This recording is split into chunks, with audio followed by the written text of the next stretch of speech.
Hello and welcome back to Stop and Go F1 for this, our driver ratings for the Bahrain Grand Prix of 2025. If you haven't seen it already, we've got all the reactions to not only the F1 but also F2 and F3 all available on the channel, but it's now time to give each driver a score between 1 and 10. Before we do that, though, remember to like and subscribe, and a huge shout out to the members: Dakota, The Joyous James, Robin Myers, Cinnamon Strudel, Michael Johnson, F, Edam on Sandwiches, and Mr. Eurovision 1986. If you want to become a member, click the link in the description down below, either on the YouTube or on Patreon. Right, let's get into this. Let's do this, everyone. There's no messing about today. We're getting into this right away because it's a mixed one. There's some drivers here with some very low scores, but I also think I've given out the most 10s of any race this year so far. So, let's get this started with one Gabriele Bortoleto in the Stake F1 Team Kick Sauber car. He qualified 18th. He finished 18th. A rather anonymous race for Gabriele Bortoleto this weekend, but still not great. He was considerably off his teammate, Nico Hülkenberg, who was much faster than him in both qualifying and in the race, although he had a worse fate that we'll get to in a little bit. And you know what? The most shocking thing for Bortoleto is the fact that he finished behind Liam Lawson, who had about 15 seconds worth of penalties and wasn't in a good position anyway, and he still beat Gabriele Bortoleto. So, as much as I'm a big fan of Bortoleto, this was not the weekend for him. I've written down a 3, but I've also forgotten rookie tax, and rookie tax means I'm a bit kinder to him for the first 5 or 6 races, and we are still in that 5 or 6 race threshold. So instead of a 3, he'll get a 4. There you go. Congratulations. On to Nico Hülkenberg, who has had one of the most frustrating weekends of his career, I imagine. Not only was his Q1 lap time deleted after he'd already gone through to Q2 and set times there, but after the race itself, I believe he finished 13th, or around there at least, but that doesn't matter because he was disqualified for excessive plank wear, the exact same thing that Lewis Hamilton was disqualified for a couple weeks ago in China. That has hit Hülkenberg, so he was disqualified from the race. The positive light here is, he didn't score points, so it's not like he lost anything, but the entire weekend was entirely pointless for Nico Hülkenberg, and what it means is the rule here on Stop and Go F1: if you get disqualified from the race, you get a 0 out of 10. Unfortunate for Nico Hülkenberg there. Across to Williams, and Alexander Albon qualified 15th, finished the race in 12th. I mean, the Williams team looked like they were doing quite well at one point. They were up about 7th and 8th place. And then they went to the hard tyres, and everyone who went to the hard tyres had a real bad time on those hard tyres. Like I said yesterday, I think the only driver who actually had a good period on the hard tyres was Ollie Behrman. Everyone else seemed to struggle on them, including Alex Albon. Eventually finished the race down in 12th. It was a difficult one for him nonetheless. And I'm going to give him a 7 because, you know what, he was the guy who was kind of screwed over the most by what happened with Hülkenberg in qualifying, because Albon should have gone through into Q2, missed out by like 0.04 or something around there. He was the guy who should have gone through, didn't, still did relatively well in the race, but should have been in a much higher position. But there you go, I gave him a 7 out of 10 for that. Across to his teammate Carlos Sainz. This was looking like his best weekend in the Williams until it wasn't. He did get through Q1 and Q2 to qualify in 8th place. Was actually doing very well. Looked like he was going to score some good points. And then Yuki Tsunoda arrived. Yuki Tsunoda slided into the side of Carlos Sainz's car, took out a section of the floor and a huge section of the side pod, which really just ruined Sainz's race from there. There was no coming back from that. He did get a penalty at one point because He pushed Kimi Antonelli off the track, but to be fair to him, I don't think he had that much control of his car at that point. I mentioned it yesterday in the recap that he did not serve his penalty, and that has been noted by the FIA, and he will have a free-place grid penalty for the Saudi Arabian Grand Prix because he did not serve that penalty there. Realistically, that's on the Williams team because they should have really pitted him, have him serve the penalty, then retire the car the next lap. But there you go. That's all said and done now. But I'm going to give him a 6 nonetheless, because I think up until the point that Yuki Tsunoda punctured him in the side pod, I thought he was doing a good job. That was probably the best race he's had up until that point, showing a good upward trajectory for Carlos Sainz and a positive spin, hopefully, for the rest of the year. Here is Isaac Hadjar, and I think his most anonymous weekend so far. There was no real standout moment for him. He qualified 12th, finished up in 13th. That's about it. I mean, rookie tax carries it from a 5 to a 6, but I'm going to go for a 6. There you go. Well done, Isaac Hadjar. Teammate not having as good a weekend. 17th to 16th for Liam Lawson with 2 different penalties. I believe one was for a collision with Hulkenberg, the other was for a collision with Lance Stroll. Ends up in 16th place. There's something seriously wrong with Lawson at the minute. You know, his time in the Red Bull was bad. He's now in the Racing Bulls, which I believe is a much easier car to drive, and he's still not performing. And, you know, these performances are nowhere near what we saw from him last year or the year before when he was dropped in at random points in the season. I think there is a serious confidence issue with Liam Lawson due to his couple of races at the Red Bull. Hopefully he can sort this out, but it's not looking good right now. Do I give Lawson rookie tax? I can't even remember. No, I don't, because I don't class him as a rookie. I remember now. 2. Sorry, Lawson. Hopefully turning it round pretty quickly. Ollie Behrman now in the Haas. Awful qualifying. Really bad. Qualified 20th. We were on board with him in Q1 for his last fast lap, and it was real bad. Really, really bad. But completely turned it round on the Sunday. Manages to finish 10th to get 1 point for the Haas team. A fantastic display from Ollie Behrman in the Haas. A wonderful recovery drive. Drove really, really well. 10 out of 10. Ollie Behrman. And if I give him a 10 out of 10, I have to give this man a 10 out of 10. Esteban Ocon, 14th to 8th in the Haas. Wonderful job again from Esteban Ocon. Last week in Japan, he looked absolutely nowhere, but he's back again here. He seems to be having a bit of a yo-yo of a season where one race he does well, and the next race he doesn't, so we'll see how he fares in Saudi Arabia, but thus far, a fantastic job from Esteban Ocon in Bahrain. And across to this man here, Jack Doohan, who I think did actually a very good job. He qualified 11th, just missing out on going into Q3, and then throughout the majority of this race, he was in the top 10. It looked like he was on to score his first points, but it was not meant to be. Towards the end of the race, I think his tyres just dropped away, dropped down to 14th, but still a very good display for him, and I'm going to give him a 7. I keep on my piece of paper, I have not added the rookie tax. I gave him a 6, but actually, it's a 7. A good job from Jack Doohan, who, you know, despite everything that's been thrown at him since even before the season began, still seems to be doing an okay job. I think to make sure that, you know, Alpine aren't going to drop him at any random point, he does need to score some points. But that being said, Alpine hadn't scored any points at all until this weekend, so maybe that's a bit of a stay of execution for him. I hope he can put it all together, because I think he's a nice lad, I think he's got some talent there, and I think it's all coming together with every single race. I hope he is given the time to show what he can truly do. His teammate had a fabulous race, though. What an outing for Pierre Gasly. So he qualifies 5th, gets promoted to 4th due to Antonelli's one-place grid penalty.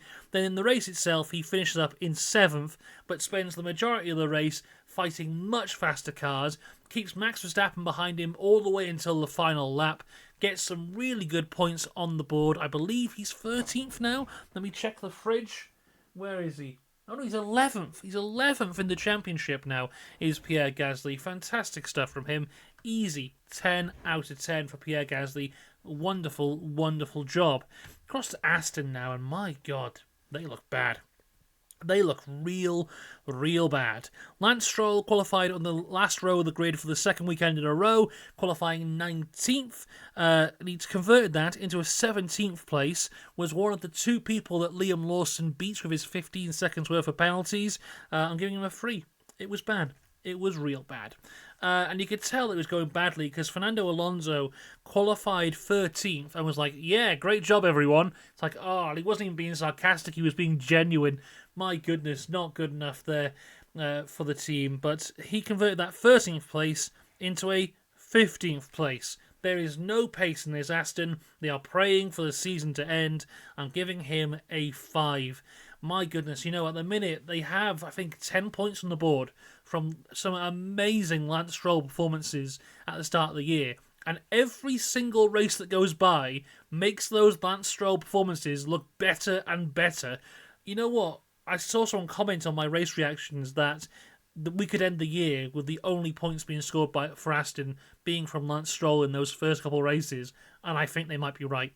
We could see that. We could have a season where Lance Stroll scores 10 points, Fernando Alonso scores nothing. It would be heartbreaking, but it might just happen. Alright, across to Mercedes. Kimi Antonelli is a really interesting one because I thought he was fantastic, but then you see he finished 11th. So he qualified initially 4th, gets dropped down with the one-place grid penalty to 5th. But then, he's up there, he's fighting the likes of Max Verstappen, he's doing really well, he's fighting the Ferraris, he's doing really well. Then he pits for his second pit stop. 3 laps later, the safety car comes out, and Mercedes pit him again. So of all the drivers who actually finished the race, Antonelli was the only one to do 3 stops. And that explains why he fell so far down from there, because, he really shouldn't have pitted, I think. Stay out and just try your best. I mean, that's what the likes of Gasly did. That's what Ocon did. That's what Verstappen did. I think Mercedes made the wrong call on that one, and it cost Antonelli some points here from what was a good race for him. So it was a bad result, but it wasn't his fault. And rookie tax, which I always forget. I'll give him a 7. I'm being very kind there to Antonelli, but I'm going to give him a 7 because I don't think it was his fault. I'm going to be extremely kind to this man, even though I don't need to be kind to him because he was fantastic. I said yesterday, I think that's his best race ever. I think that's better than any win he has ever had. George Russell, from 3rd to 2nd place, 10 out of 10. He qualified 2nd, gets dropped down to 3rd with the one-place grid penalty, gets 2nd back immediately, almost is getting 1st place on the opening laps of the race with that great start that he had. But then he has to fight off Leclerc, he's fighting off Norris for lap after lap after lap. Then as the race goes on, just everything that could go wrong went wrong for George Russell. His timing data was broken, his gearbox was breaking, the dash display was breaking, just everything was going wrong. They put him on softs for 26 laps. He had to nurse them to the end whilst defending from Lando Norris in the fastest car on the grid. The data that came out today is saying that the McLaren was nearly half a second faster than any other car on the grid yesterday, and George Russell kept the McLaren behind until the end on old soft tyres. Outstanding performance from George Russell. As I said, his best race ever. Incredible performance. Easy 10 out of 10 for George Russell. Cross to Red Bull now, who have been struggling. That was their worst weekend in quite some time. The car looked truly dreadful. And I think that's why we need to celebrate Yuki Tsunoda a little bit here. Because despite the car looking the worst it has done since Monza last year, I think that's their last truly bad time, Yuki Tsunoda performed better than any Red Bull second driver has performed in quite some time. The car was struggling, the car was in a bad place. Yuki Tsunoda gets into Q3, qualifies 10th, converts that into 9th, scores 2 points. I think great job from Yuki Tsunoda there. Maybe I'm being kind again here, but that's a 10. That's a 10 out of 10 for Yuki Tsunoda. I think he did wonderfully. And then his teammate, Max Verstappen, Again, Red Bull doing dreadfully, but he qualifies 7th. Has two of the worst pit stops we've seen in a very long time. Firstly, the lights weren't working. Then, secondly, the front right tyre just did not come off. At one point, is dead last in the race, but comes back to finish in 6th place. And again, when you say Max Verstappen 6th place, you think, oh god, that's a bad one. But realistically, what else could he do? You look at the cars ahead of him, the two Ferraris, which at one point were just flying, the two McLarens, which were half a second faster a lap than anyone else on the grid, then George Russell in the Mercedes, who was just doing outstandingly well.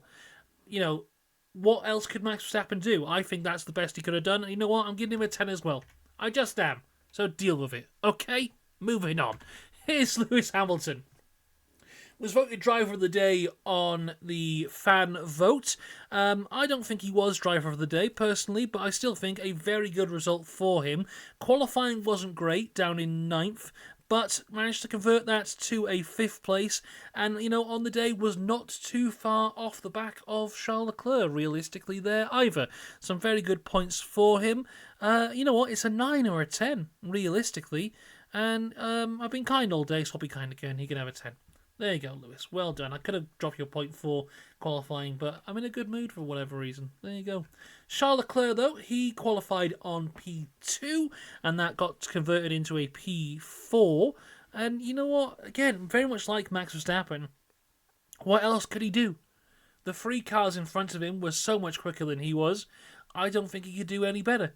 The fact that he got it on the front row, I know that was because of Russell's penalty, but the fact that he got it on the front row was impressive enough. So, again, another 10 out of 10. We're giving out loads of 10 out of 10s.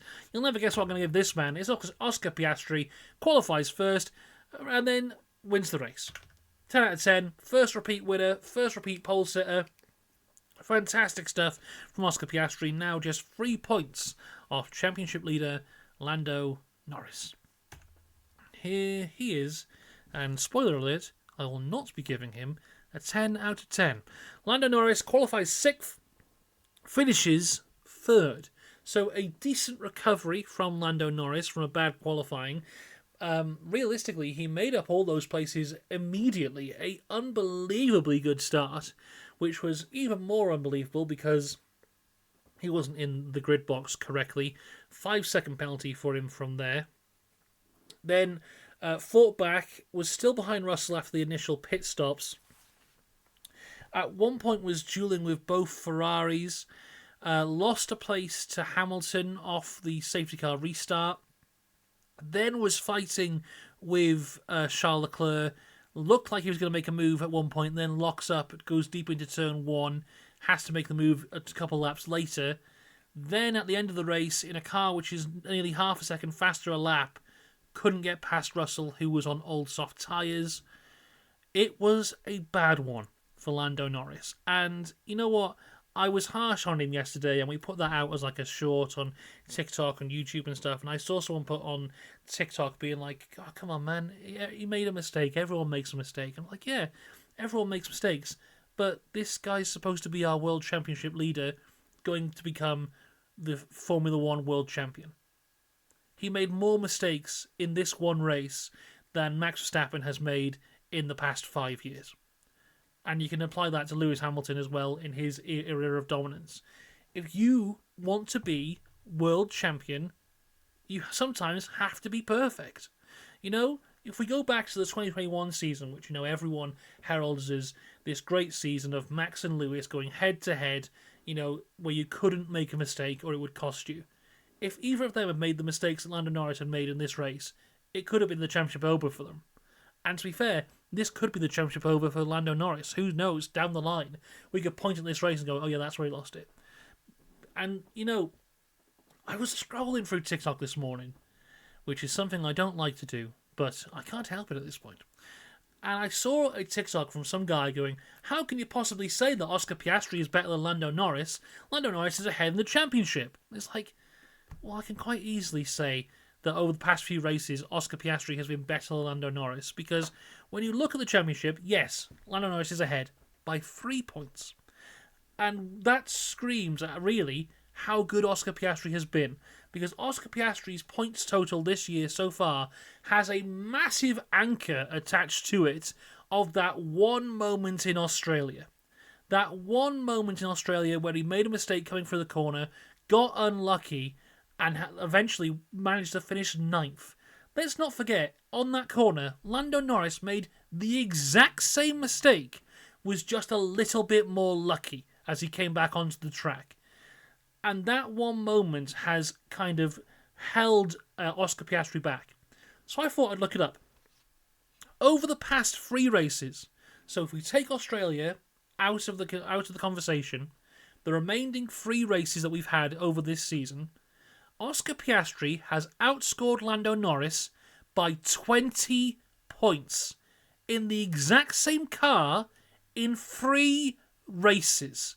That's unbelievable. That's insane from Oscar Piastri. How much further ahead of Lando Norris he would be if not for that one mistake, because he would have finished at least second, if not first, in that race. So that one moment is holding Oscar Piastri back right now. But we still have, 20 races to go? And at this point, we asked the question yesterday, is Oscar Piastri the favourite? I think you have to say yes at this point, because when Lando Norris is making 5 or 6 mistakes in one race weekend, and Oscar Piastri is lap for lap perfect, how can you not? You know, that's the way it is. By the way, over the past 3 races, Lando Norris has outscored Max Verstappen by only 1 point. So that's how close that is there as well. The entire championship right now for Lando Norris is being held together by the Australian Grand Prix. And over the course of the season, what we could just see is Oscar Piastri run away with it. Because that's the way it's looked over the past 3 race weekends. This time next week, he very much might be the championship leader. Of course, Lando Norris is still in this, and is still a immensely talented driver. And I think I need to get that point across as well. Because a lot of people see me say he's made mistakes. The reason I'm so annoyed that he's making these mistakes is because he's really good. And he can be world champion. And when he's on his game, he is untouchable. You know, when he's at the very top, he is fantastic. But he does make these mistakes. Even last year, you know, Singapore is a race where you look at it and you go, wow, he did so well. He has dominated that race from start to finish. He tapped the wall like 2 or 3 times. There's been a lot of luck on the side of Lando Norris. You know, the man who said it's not talent, it's just luck. There's been a lot of luck. He was very lucky to not have a more serious damage from tapping the wall in Singapore the couple times he did. He had a lot of luck when he came back onto the track from Australia that he didn't slide across just like Piastri did. There's been a lot of luck on his side, but also there's a lot of talent on his side. And if he can just produce that talent more consistently, he can win this World Championship.